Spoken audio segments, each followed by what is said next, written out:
महंगाई बढ़ती है तो यहाँ कुछ ना कुछ अजान के लेकर बात हो जाता है। जहाँ महंगाई बढ़ती है तो कश्मीरी फाइल्स का एक नया मूवी आ जाता है। एक अजान एक मस्जिद में अगर होती है 2 से 3 मिनट की अजान होती है, 5 वक्त के अजान में 15 मिनट अजान होती है। इससे आपके बाप को क्या प्रॉब्लम है? लेकिन ये कहकर कि अगर अजान होगी लाउड स्पीकर में तो हम हनुमान चालीसा पढ़ेंगे, ये कहना मूत पियो, गोबर खाओ, गू खाओ, हमने कभी बोलने गया। आज तक हिंदुस्तान का, भारतवर्ष का मुसलमान कभी आज तक बोला है कि आप गोबर मत खाइए, आप मूत मत पीजिए? आज हम लोग नंगा होने के कगार पे आ गए हैं। भारतवर्ष का GDP 0 पर चले गया है, उसका जनाजा उठ गया है, उसका अंतिम संस्कार हो गया। लेकिन इन्होंने एक बात सच कहा था कि अब की बार 200 पार, ये पेट्रोल 200 पार भी जाएगा। ये बहुत ही एक पुराना एक खेल है जो 2014 के पहले नहीं था, 2014 के बाद से ये अचानक से बहुत तेज़ और तूल पकड़ लिया है। क्योंकि हम लोग हिंदुस्तान में, भारतवर्ष में हम लोगों ने कभी भी गाय गोबर को लेकर, पेशाब, गाय का मूत, गोबर को लेकर कभी हम लोग राजनीति देखा नहीं है। हम लोगों ने हमेशा यहाँ पे GDP को बढ़ाने का राजनीति देखा है। हम लोग GDP को बढ़ाने के लिए कोशिश करने के लिए हम लोगों ने नेता को देखा है। लेकिन इन लोगों का ये चलन बन गया है कि देखा जा रहा है कि जहाँ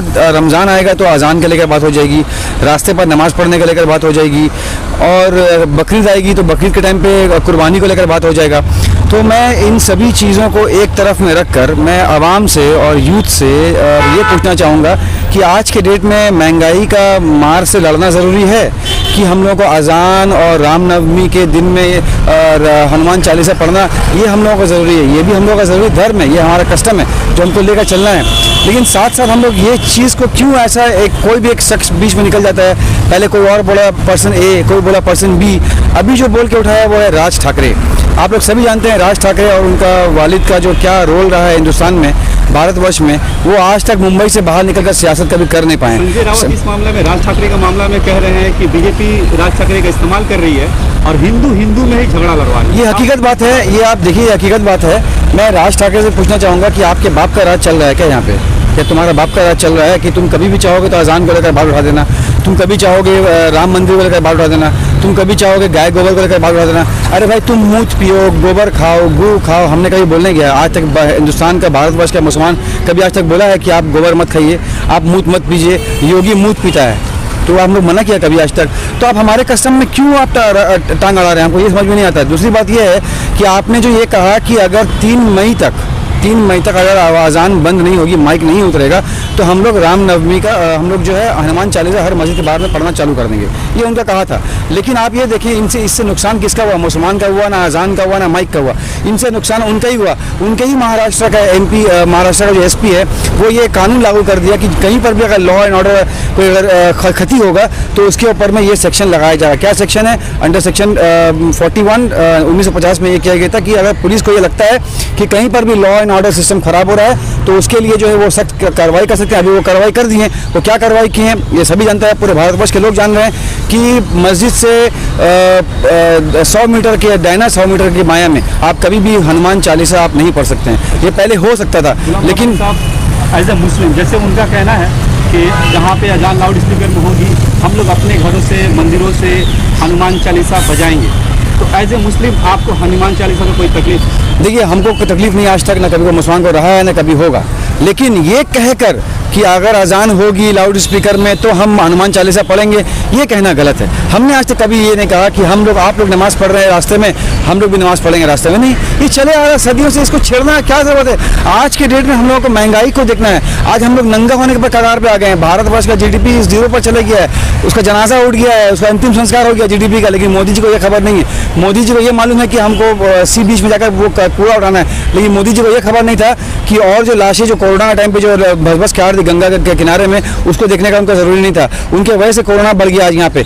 आज ये देखना बहुत ज़रूरी है, यूथ को ये देखना बहुत ज़रूरी है कि आज हम लोगों को जाति और धर्म के नाम पर लड़ाने की सख्त कार्रवाई की जा रही है, जिसको हम लोगों को मुंहतोड़ जवाब देना है इकाई रहकर। आप खुद देखिए, एक छोटा सा मिसाल मैं देना चाहूँगा, जिसको मैंने कुछ दिन पहले मैंने मेरे एक मैसेज शेयर किया गया था।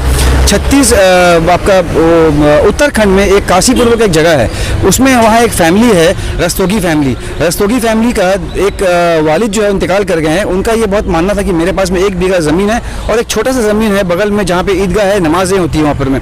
उनका ये कहना था कि मेरा मानना है कि आपने दोनों बच्चों को ये ज़मीन नहीं देकर अपने बच्चे, उनका 2 बेटी और 1 बेटा है, तो वो दिल्ली में उनका ख्वाहिश था कि ये ज़मीन जो हम ईदगाह को देता कि वो नमाज़ बड़े करें। लेकिन वो अपना दिली ख्वाहिश को दुनिया से लेकर चले गए। बाद में उनकी बेटियों को, उनका नाम था अनीता रस्तोगी और सरोज रस्तोगी, आप देख लें वो है, उन्होंने उनके जब वालिद का जो उनका फादर का जब ये मंशा मालूम हुआ कि वो ये चाह रहे थे कि ये इसको ईदगाह में दिया जाए, तो उन्होंने साथ साथ ये तकरीबन 1 से 1.5 करोड़ का जगह है वो ईदगाह में वो शामिल कर दिए। और आज की डेट में एक हिंदू होने पर रहते मैं उनको सलाम करना चाहूँगा, बल्कि पूरे देश के आवाम को मैं ये करूँगा कि इनके बातों को शेयर करें और फॉरवर्ड करें, क्योंकि हर वक्त में ये देखा गया कि उनके साथ में हज़ारों और लाखों के तादाद में मुसलमान खड़े हैं। घर में अगर कोई उनको बीमार पड़ता है तो लोग मतलब सैकड़ों की भीड़ में उनके घर चला देखने के लिए क्या प्रॉब्लम है उनके घर में। तो ये एक बहुत बड़े आज के डेट में मिसाल है जो हिंदू भाइयों को सीखने की ज़रूरत नहीं है, वो ऑलरेडी जानते हैं। लेकिन जो हिंदू राष्ट्र बनाने का और मुसलमान राष्ट्र बनाने का जो ख्वाब देख रहे हैं ये कभी हिंदुस्तान में पूरा होने वाला है नहीं। मैं उन लोगों को ये कहना चाहूँगा कि आपके बाप का हिंदुस्तान ये नहीं है, राज ठाकरे का बाप का हिंदुस्तान नहीं है जो जब चाहेगा वो कर देगा, उसका बाप का राज चल रहा है। हम लोग आज तक कभी बोलने गए हैं कि हमको आज यहाँ पर मैं नया मस्जिद बना के दो? आज हमारे पास मस्जिदें बहुत है। हम लोगों की गलती एक हो गई कि हम लोग देखिए आपका सुप्रीम कोर्ट को कहा गया है वॉच डॉग ऑफ डेमोक्रेसी और गार्जियन ऑफ कॉन्स्टिट्यूशन, लेकिन सुप्रीम कोर्ट का आदेश आने के बाद भी जहांगीरपुरी में बुलडोजर चलाया गया। तो आज देखा जाए तो सुप्रीम कोर्ट को जहाँ पे गार्जियन ऑफ कॉन्स्टिट्यूशन कहा गया, तो आज गार्जियन सुप्रीम कोर्ट का कौन है?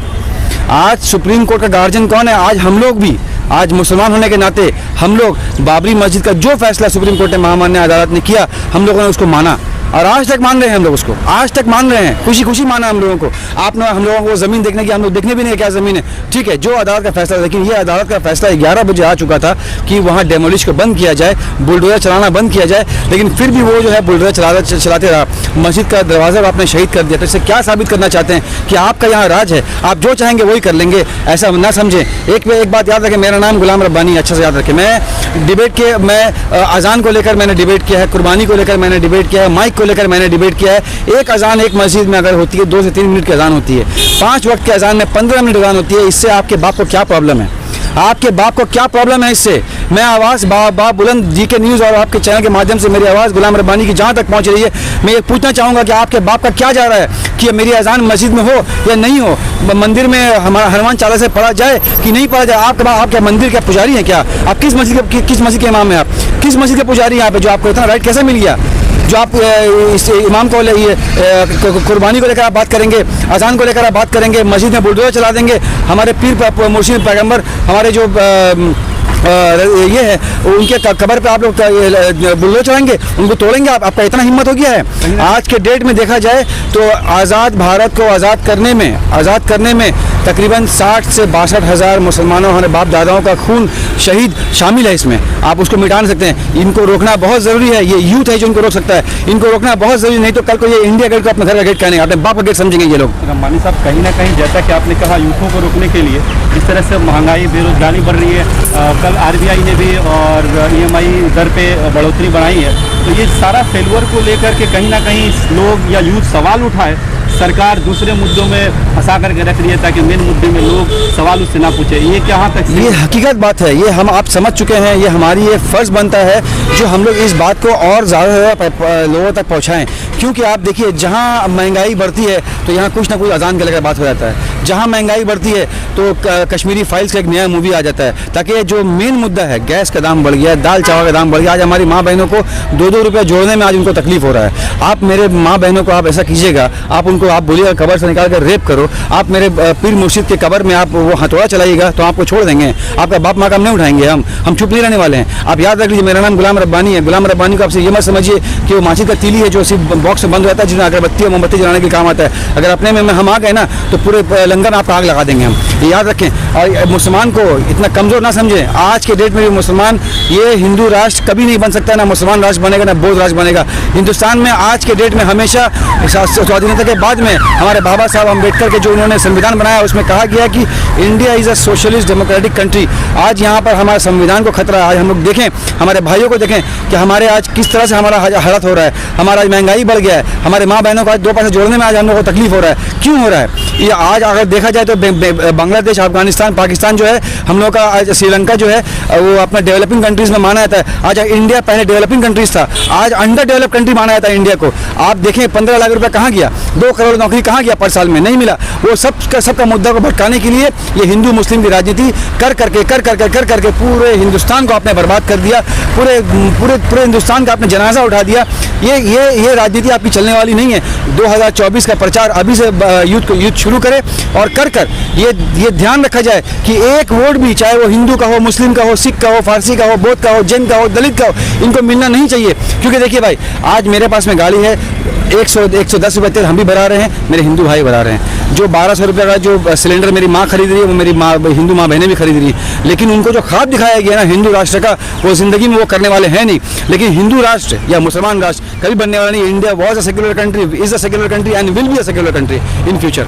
रब्बानी साहब, जिस तरह से ईद के दिन देखा गया मध्य प्रदेश में, राजस्थान में जिस तरह से दंगे हुए जोधपुर में जी, वहीं पे कई जगह पे हिंदू मुस्लिम भाई की एकता देखी गई। जब मुस्लिम भाई नमाज पढ़ के निकल रहे थे, हिंदुओं ने फूल बरसाकर उनका स्वागत किया। ये तो हमेशा से, ये देखिए मेरे भाई, ये तो हमेशा से ये परंपरा चाहिए। तो हमारी भारतवर्ष की खूबसूरती है, यही तो हमारा संविधान, ये तो हमारा कल्चर है कि आज पूरे विश्व में भारत को एक सेक्युलर कंट्री माना जाता है। आज पूरे वर्ल्ड में हिंदुस्तान और मोदी के नाम पर थू किया जा रहा है। वो न्यूयॉर्क जाता है, न्यूयॉर्क में उनके लिए खिलाफ प्रदर्शन किया जाता है, तब भी वो इतना बेशरम है। वो योगी ये सोच रहा है, मोदी ये सोच रहा है कि हम गार्जियन ऑफ कॉन्स्टिट्यूशन नहीं बन गए। गार्जियन ऑफ कॉन्स्टिट्यूशन आप कभी नहीं बन सकते हैं। आज आपकी लाठी आपकी भैंस, लेकिन कल को यही लाठी आपके पर में गिरेगी। हमारी माँ बहनें आपको जूता और झाड़ू लेकर दौड़ाएंगी। ये मेरा बात को आवाज़ नोट कर ले, आज का डेट टाइम नोट कर ले। जिस तरह की महंगाई की मार में हम लोगों को झोंक दिया गया है, मैं स्मृति ईरानी से पूछना चाहूँगा कि आप जिस वक्त आपने सरकार में नहीं थे, तो आप तो बड़ा सिलेंडर को लेकर सर में घूमती थी, बड़ा सिलेंडर को सर में लेकर घूमती थी। आप आज आपका वो सिलेंडर के लिए आप आंदोलन क्यों नहीं कर रही हैं? आप मोदी जी से सवाल क्यों नहीं कर रही हैं? आप सवाल करेंगी ममता बनर्जी से, आप सवाल करेंगी अखिलेश यादव से, क्यों आप सवाल करेंगी उनसे? सवाल उससे किया जाता है जो सत्ता में रहता है। आप सत्ता में हैं, आपसे सवाल किया जाएगा, आपको यूथ को जवाब देना है। भाई, आपको हिंदुस्तान के जनता से माफी मांगना चाहिए।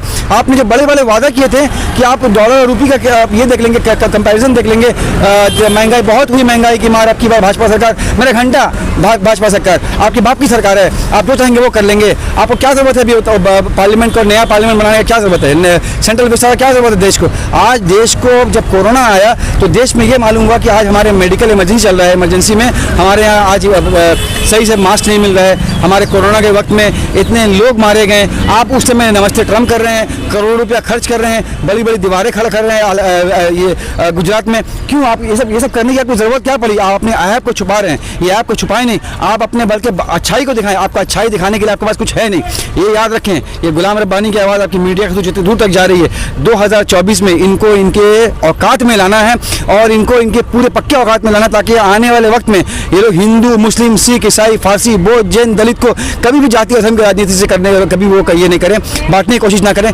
लेकिन हम लोग एक थे, एक है और एक रहेंगे इंशाअल्लाह ताला रहमान। ये याद रखें, मुसलमान और हिंदू इसी मिट्टी में जन्म लिया है, इसी मिट्टी में मर के हम लोग जाएंगे। आप चाहेंगे कि इसको हिंदू राष्ट्र बना दें, तो आपके बाप की ताकत नहीं है कभी आप हिंदू राष्ट्र को बना दीजिएगा, और हमारी भी औकात नहीं है इसको भी हम लोग इसको मुस्लिम राष्ट्र कभी घोषित कर सकें। क्योंकि हिंदुस्तान हमेशा सेक्युलर था, सेक्युलर है और सेक्युलर रहेगा। आपके बाप की ताकत नहीं है इसको आप कभी बदल दें। आप जितने भी कोशिश कर ले, हमें गाय गोबर के नाम पे बांटने की कोशिश कर दें, आप हमें अगर हिंदू मुस्लिम के नाम पे बांटने की कोशिश कर दें, लेकिन यूथ देख रहा है, यूथ समझ रहा है। क्योंकि आने वाले वक्त में जिस तरह से हम लोगों को महंगाई की मार में झोंक दिया गया, हमारे माँ बहनों को झोंक दिया गया, इसका जवाब आपको 2024 के इलेक्शन में मिलेगा और ये पक्का मिलने वाला है। क्योंकि आज का यूथ ये यूथ जाग गया है। क्योंकि आज हमारा मुद्दा हिंदू मुस्लिम नहीं है भाई।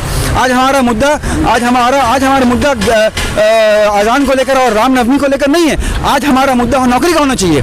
आज हमारा मुद्दा रोजगार को लेकर होना चाहिए। आज हमारा मुद्दा एजुकेशन को लेकर होना चाहिए। आज हमारे इतने बच्चे यूक्रेन में फंस गए और यूक्रेन में आप उनको लाते हैं, आप मोदी जी वाह मोदी जी वाह क्या करते हैं? आपकी रिस्पॉन्सिबिलिटी है मेरे भाई, ये तो आपकी रिस्पॉन्सिबिलिटी है। उनको वहाँ से यहाँ लाना आपकी रिस्पॉन्सिबिलिटी थी। आप लोग बहुत बड़ा महान काम नहीं करते, ये आप सरकार में, आप सत्ता में, आपको ये रिस्पॉन्सिबिलिटी थी। लेकिन वहाँ के बच्चे क्या कह रहे हैं कि हमें टॉयलेट साफ करने के लिए कहा जा रहा था, हम लोग आपको हिंदुस्तान लेकर जाएंगे। ये हमारे आज कल्चर रह गई है, ये हमारा यूथ का आज हो गया है।